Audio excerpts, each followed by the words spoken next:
Well, good morning, everyone. This is news. This is a breaking situation. I get to interview somebody that's interviewed someone on this show, on this, I don't already like this, but we're going to roll with it, Josh. Joshua Crozier, our senior high intern. Say hi to the people. Hello, everybody. Thanks for being Good to be here. It is good for you to be here because we want people that have not gotten a chance to meet you to get to know you more. And that's the whole purpose of this endeavor, is to connect and to get to know people that you maybe haven't even gotten a chance to know before. So, Josh, let's just hop in. Favorite road trip snack? Oh, hands down, jalapeno cheddar Cheetos. Jalapeno cheddar Cheetos. They're the best kind. Is it something you need to drink a significant amount of a beverage to not have it be too spicy? You know, I have a pretty high tolerance in my family for being Swedish to spicy foods. So I usually don't. Sometimes I get like a Coke or something to wash it down, you know? Yeah, because that would But be my problem, is I would want to be yeah, drinking so many, Powerades or whatever, and then yeah, bathroom stops. It would just all add up to more. But totally. this is nice, man. That's a good pick. I feel like it's Yeah, nice to have. This is what I'm gonna get on a road trip. It makes it special. totally. Next question: if you get called another name accidentally other than Josh, what is the name you most get called? Because my name that I get Yeah. called for years is Josh. It's the most common. If somebody thinks my name is not Joel, it's Josh. So I want to know Okay. what people call you. Interesting. Well, usually they call me Matthew because that's my younger brother's name. Especially here at Japuza, people get us mixed up, and we kind of like look similar. You know, we have the blonde hair, the blue eyes. So I'm trying to like grow out a beard and stuff. But I don't know if this is like a problem for most moms, but usually when my mom tries to say my name, she goes through every single one of us. So I have uh, 5 kids in our family, right? And I'm the middle child. So she'll be like, Alexander, Matthew, Rebecca, Mariah, Joshua, and I'll always be the last one. Yeah, that's a real thing. I Yeah. want to know, do you ever correct people? And obviously, like your mom, she knows your name. But if Yeah. somebody's a stranger, do you correct them or do you just kind of roll with it? Sometimes it depends on my mood, you know. It's so hard to make. Sometimes I just roll with it. Yeah. It's so hard to say like, hey, by the way, actually, that's not my name. So Totally. Yeah. I just roll with it, and I'm Yeah. Josh to some people, and that's just fine. So you, for people that don't know, were born and raised at Jesus People USA, an Yeah. intentional community in Chicago. And I want to know, what's your favorite meal that Japuza serves to its people? Mm-hmm. Laura Crozier's wild rice soup. The And wild rice, huh? yeah, that's it might be a little biased, but you know, I think the rest of Japuza would agree that my mom's wild rice soup um, is hands down the best meal. Uh, you know, one of the members of Japuza, Spike, actually like wrote a cartoon about my mom's wild rice soup, and just like people bringing like barrels downstairs to the like cafeteria style dining, just to like save the wild rice soup for later, you know. When you get a meal that has a cartoon attached to it, you know you're a legendary Totally. status. Oh yeah, for sure. Do you throw hot sauce on your chicken wild rice soup? Somebody who likes a little bit of spice? Ooh. You know, I've never tried that, but I think it would be great with like a little sriracha or something. Yeah. I had shout out Mary Beth Kovacic. She gave me some wild rice Yeah. soup this week, and I put some Cholula in mine last night. Okay. It's good stuff, dude. You got to throw a little bit Oh, of hot sauce in it. for sure. You also attended North Park University, and I would love to know Yeah. why you decided to do that. What made you go to North Park? Well, the community for one. I mean, you know, in high school, I worked with Covenant Youth Collision, and I met, you know, Josh Hibben and the Teal Short, and went to camps and knew Eric Strom very well, and like just heard about North Park a lot from the staff who worked at camp, and here in Chicago.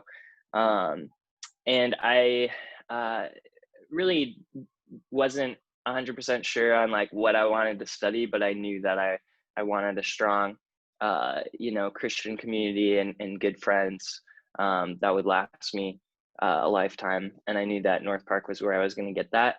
Um, and also, I just liked that you didn't have to, sign a statement of faith or anything. And so I wanted to learn from people who believe different than me, look different than me, and just build relationships with those people. And um, I really have gotten all of that at North Park. And so I'm really, really grateful, yeah, for every day that I've been a student there.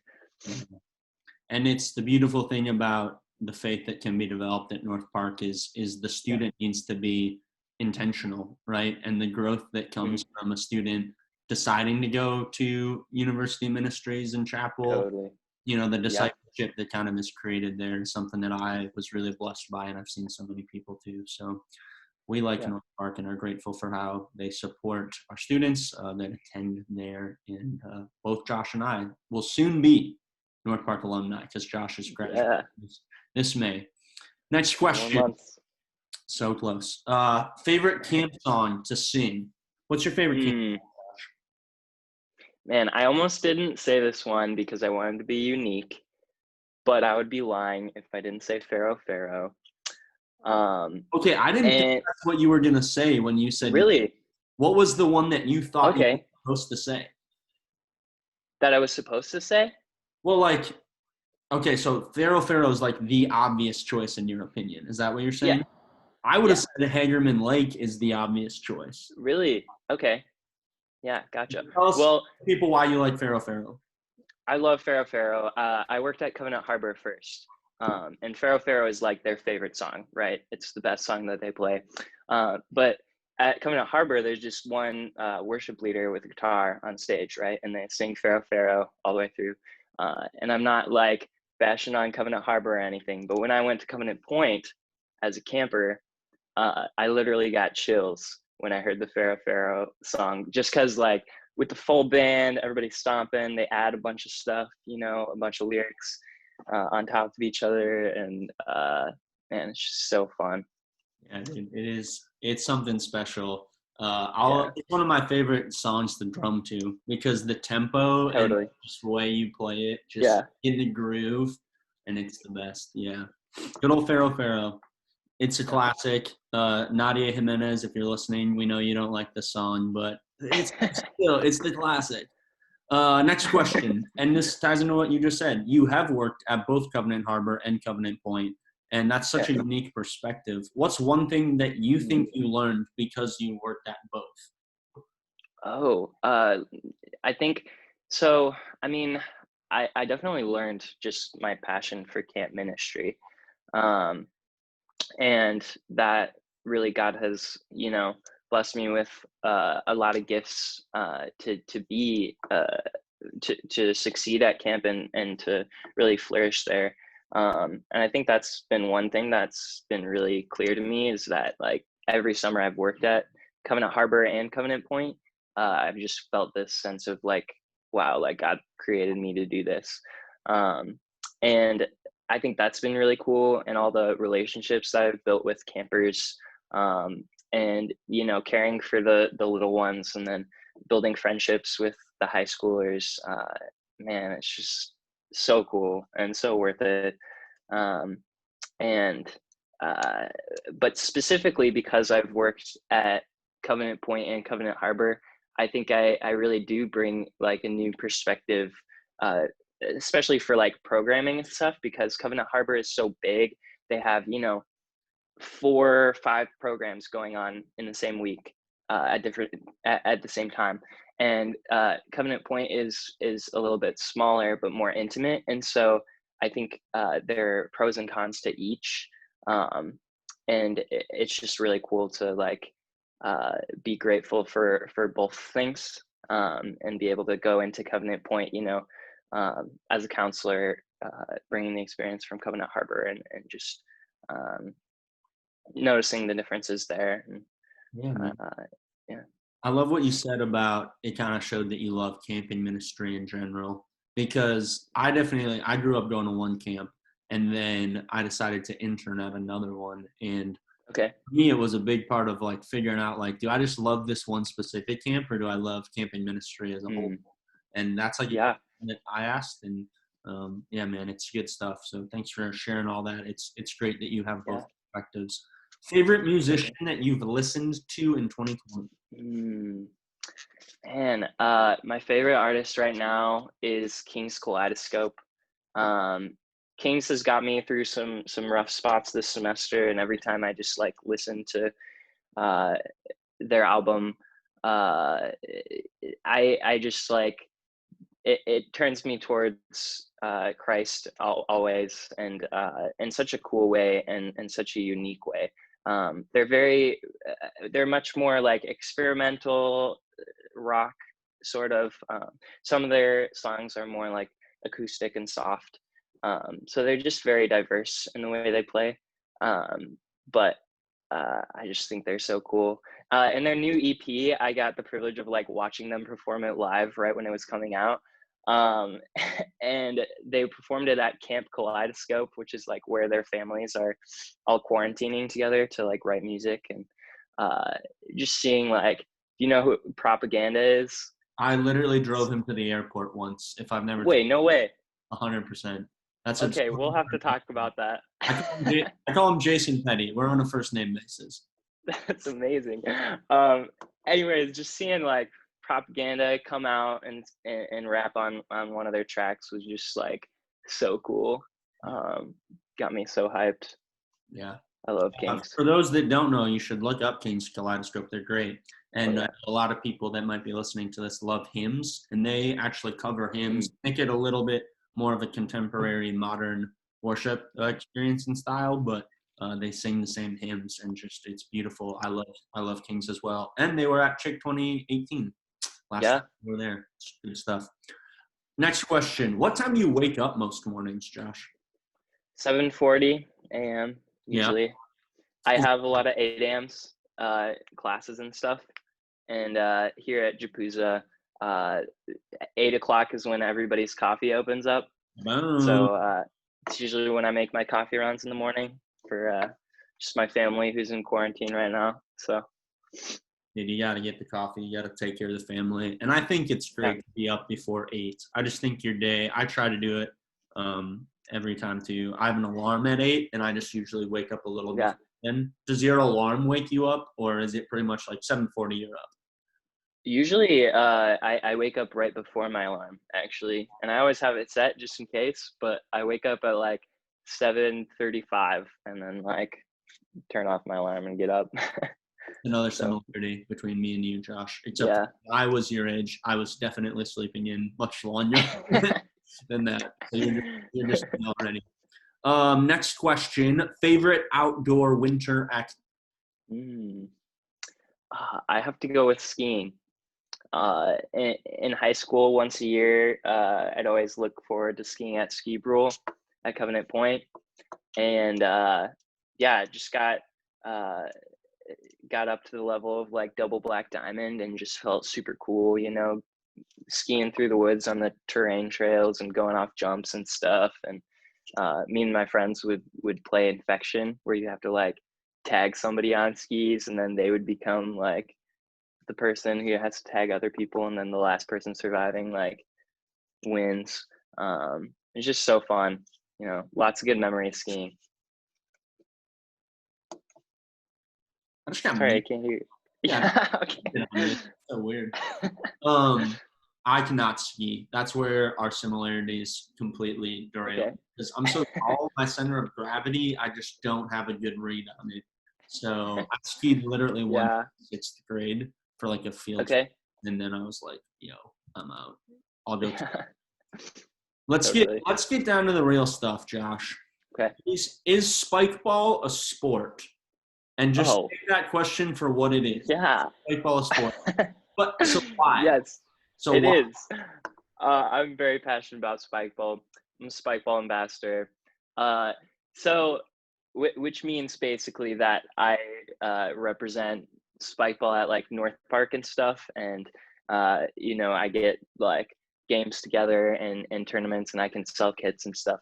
But but anyways, they are on ESPN, and they've got like 4 million players around the nation, and they have, you know, college tournaments, but also professional tournaments. CSEC and Showalter have won three years in a row. I've watched the finals.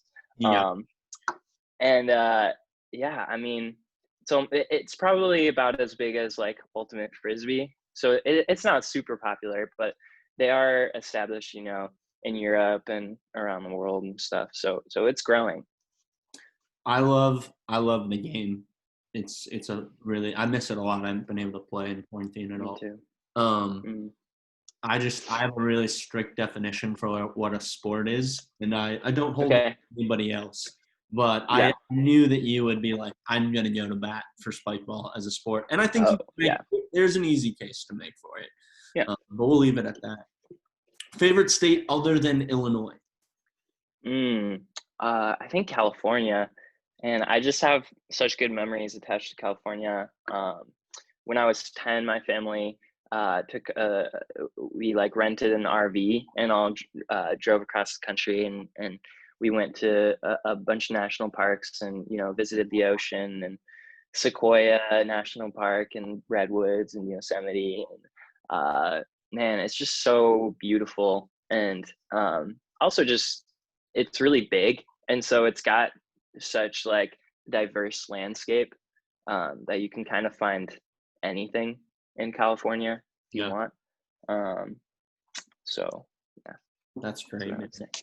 I believe I've never been to California, but I always get worried about these things where it's like my mom's gonna listen and she's gonna be like, "No, we were in California 2 years ago," and I'll be like, "Oh yeah." There's no terrible memory, but that sounds awesome. Totally. You talked Yeah. about frisbee a little earlier, and you play at North for their Yeah. team, the Lost Boys. Yep. What is one life lesson that you've learned playing frisbee? And to be grateful for life. I mean, for those of you who don't know, who are watching this, uh, this last March, right before spring break, I like dove into a cement light pole and had to go to the hospital. And, you know, the doctors thought that I was going to have to get brain surgery. And Joel came and he prayed for me. And, a couple other people prayed for me, and Japuza, my parents sent out an info email, and so all of Japuza like was praying for me. And the doctors like a couple hours later were like, yeah, he's probably going to be able to come home tonight because he's healing way faster than we expected. And that was just such a blessing. And I got to walk with Joel. You know, he came over to Japuza and process with him, but I was just, I know it sounds cheesy, but I've just been grateful for every moment. And it really does alter your perspective when you go through something like that afterwards. Just like being alive is such a gift, you know? And there are some things that we take for granted that coming from an experience like that just totally shifts your perspective. Um, and I love ultimate frisbee. I've met my best friends that I live with this year on the ultimate frisbee team. You know, and it's just such a tight community at North Park. So Nothing more that needs to be said. Those moments that help you remember to be present and to be grateful. I didn't obviously get the injury, but whenever I go to the hospital to visit a kid or, you know, later, it yep. always reminds me, because I enter that, you know, slightly of you know, talking to your parents about that stuff, and it's just like, wow, we just need to be grateful every moment. So if you're watching this video, take a moment to be present and grateful for life and for the ability to watch a video that Josh and I are making. Next question: favorite movie from your childhood? Ooh, have you heard of the movie Spirit? I honestly With don't think I have. okay, it's about this horse, this Mustang named Spirit, right? And he gets captured, right, by like American colonists, you know, and in like the old like American West, right? And this like Native American who is also captured breaks out and breaks Spirit free, and then they both like find love and stuff in the Wild West. It was just such a good movie. Is it I animated? love it so Is much. it animated or real life? Yeah, it's animated. No, yeah, and also it's just such a like a bonding experience with me and my older sister. We just watch it so much growing up that we like memorized all the songs in it, and we still like bring them up when we're together on breaks and stuff. So When you say younger, older, is that person actually yeah, older than you or younger than you? so uh, when I say younger older sister, that's because I have two older sisters. And so my oldest sister, it's not my oldest sister, but my younger older sister, It you makes know? you said it really well. I just need Yeah, explanation more than average. totally. No. All right. Great answer, Josh. What made you want to be the senior high intern at Winnetka Covenant this year?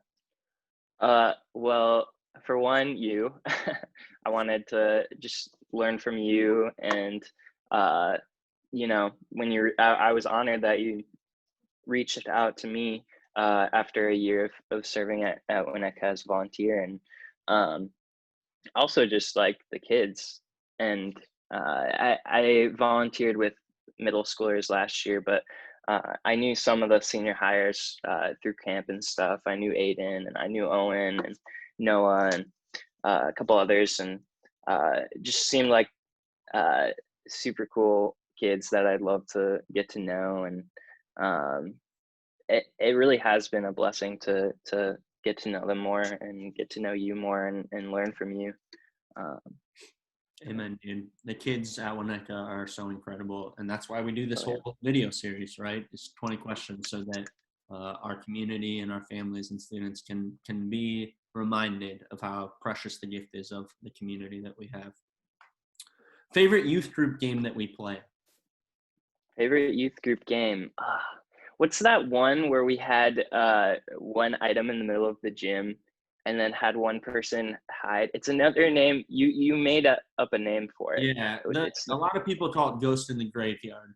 yeah, Ghost in the Graveyard. But We're not a graveyard, so we call it like blank in the church. But I feel like yeah, in the church sounds okay, weird. So we just call it goat in the church because it Goat sounds in the church. similar. It's weird. Goat in the church is what we call it. Yeah. I heard that like Globular is a fan favorite, but I've never gotten to play Globular in the church yet. I've just played it outside. And so, man, Goat in the church is just so funny. All of a sudden you'll hear like a scream from somewhere in the church and you have to sprint down and like tag the item in the middle without getting tagged. And it's just so intense. It's a great game for sure. And the best is when Yeah, like 99% of the people are in the safe zone, but the tagger still has a totally. chance to get the one person that like, I don't know, is Yeah. late to the party, and you just see them run around. Yeah. That moment is always precious. I don't know Yeah. if I use the word precious to describe that. That's funny that I just said it. That moment is precious. It's a great moment. If you could ask God one question right now, Josh, what would I mean, I ask this question a lot, but just like, how do you want me to serve you in like this next stage of life? And as we've said earlier, I'm graduating in May, right? And that's scary and intimidating, and also exciting. And there are just so many opportunities, right? And I'm not dead set on any yet, but just praying for God to open doors. And how do you want me to serve you in this next stage of life? Would be my question. Amen. It's the question we should be asking ourselves every hour, every minute, is kind of just that refocus, bring your eyes to the cross and find where you belong in a humble relationship with your Creator. Amen, brother. If the favorite question, here's the favorite question I've ever asked. What is your favorite question that I've asked in this interview? Which one was the most exciting for you to answer? I'm just gonna say all of them. I loved every question that you asked. Josh, that's a cop out, and I will not stand for it. Well, this is kind of a cop out question. It's not a cop-out question at all. It's the most meta question out there. What is your favorite Okay. question asked? Okay. It's clearly This not one. this one. No. This question is my favorite. Well played. Well played. This is what my brain does when I try to like think of questions. I'm just like, what's the best one I've asked? And I'll Totally. keep asking that question in my own mind. And that's okay. It's too hard to choose, they're all just so good. They are, especially. I won't make a joke on any of them. They're all good questions. If you could tell the February 2020 version of Josh Crozier, it's one thing. What's the one thing you would want yourself to know? Probably tell him to brace yourself for what's ahead. But for real, just like that it's going to be really hard. So try to seek out, be grateful for the little moments, and try to seek out those things that you are grateful for, and things that bring you rest, and really focus in on those. Keep your eyes on the Lord always. And I think, definitely, just, God's mercies are new every morning. And so every day, try to wake up and look for those new mercies. And sometimes, you have to squint, right? And it's really hard to see, but, I'd say just keep looking. Amen. You can still see even when you squint, right? You can still Yeah. see. It might be a little harder, but it's there and you Totally. can see it. What is your favorite part of Winnetka Covenant Youth Ministry, Josh? My favorite thing is just like learning. I think learning from you and how you lead, and love, the high schooler so well. But also learning myself how to lead and how to teach, learning about God more, and just like learning about learning from all the high schoolers and stuff too, and learning more about them, and just building that relationship is so special. And I just feel like I'm in a stage of very much growing and learning, and that's been really cool to be a part of. Amen. Amen. Last question. What's the one thing you want the people to know about Joshua Crozier? One thing that I want the people to know, I'm really good at throwing things up and catching them with my mouth. I don't remember the last time I missed. That's incredible. And I hope that if you heard one thing, that's what you heard. Obviously, that's what you remember. There's a lot of things, Josh. There's so much rich content there. I tell you this a lot, personally, but I want other people to hear it too, how much I believe in you, Josh, and I'm proud of you and grateful for what you do for Winnetka Covenant Youth Ministry. So thank you for your time, for all of this great content for people to know you. And as we say on 20 Questions, if it's 2020, we got to ask 20 questions today. Until next time. Bye.